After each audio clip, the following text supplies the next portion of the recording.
मुफ्ती अताउल्लाह से फर्जंद से कुरान और हदीस मौलाना शाह रहीम से मरहूम अभी तो बदन और कुछ राशि और दोस्तों कलिमात को अस्सलाम वालेकुम व रहमतुल्लाह अल्हम्दुलिल्लाह वहदा वस्सलातु वस्सलामु अला मन ला नबिय्य बअदा अम्मा बाद फअऊज़ु बिल्लाहि मिनश शैतानिर रजीम قال الله تبارك وتعالى انما يخشى الله من عباده العلماء زما عزتمند ورونو دلتا دار جمع کېدل دا به محض د الله د رضا دپاره نه به زمونږ په زړونو کې دای چې موږ د چا د مخ د وجې راځو او حدیث کې راځي دا روایت امام احمد ابن حنبل په خپل مسند کې نقل کړل دی وان مثل العلماء في الارض كمثل النجوم علما په ځمکه کې په شان د ستورو دي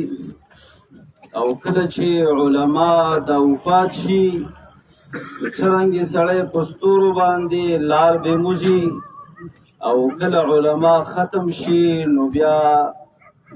د دنیا خلق با خپل لارې خطا کی او خپل لارې به د هغې نه ورکې شي دا مرګ داسې یو فیصله ده په شاته باندې ځای ډېر دی خدای وبخښه په شاته باندې لاړ شئ بره په روډ کې هم ودرېدی شئ ډېره زیاته ګڼه ده شاته لږ لاړ شئ شاته شئ څوک چې راځي نور نو هغوی شاته ودرېږئ او علماء را روان دي صوبایي امیر مفتی سراج الدین صاحب په لارې دی را روان دی نږدې دی انشاءالله جنازه به هغوی کوي لږ غوندې انتظار وکړئ مېلمانه سره راغلي دي علما بیانات کوي په تسلۍ سره او د ملګري دا څومره چې مسلمانان راغلي دي نو لږ شاته شئ او دا لارې کوړه وکړئ چې څوک جنازو له راځي چې هغوی ته تکلیف نه وي او کوشش وکړئ چې چاته تکلیف ونه رسي امر داسې یو فیصله ده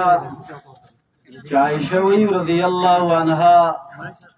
نبی صلی الله علیه وسلم زما خدای کړو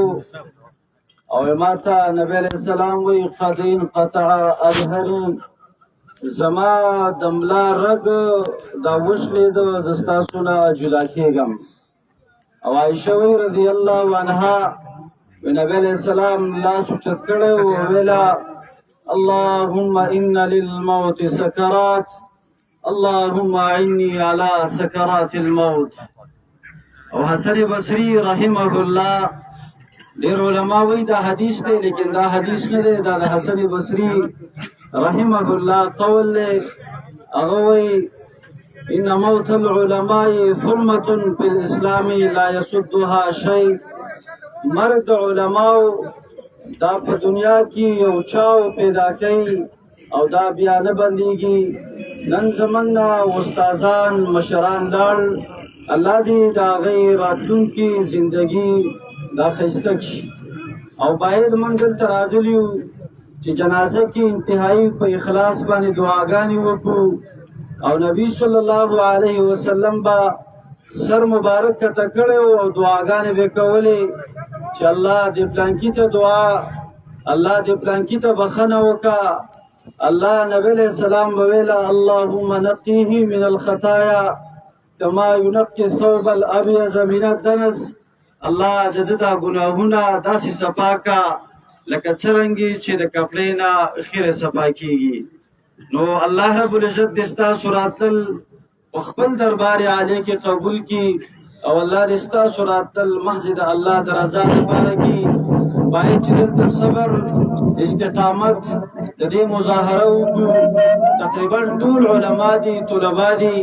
او موږ د علماو د شهداو په جنازه راغونډ یو چې شور ورکې ګاډی راغی لار ورکې شور ونه کړو د صبر او د استقامت د دې ډېر مظاهره وکړو نو دې کې به ډېر خیر انشاءالله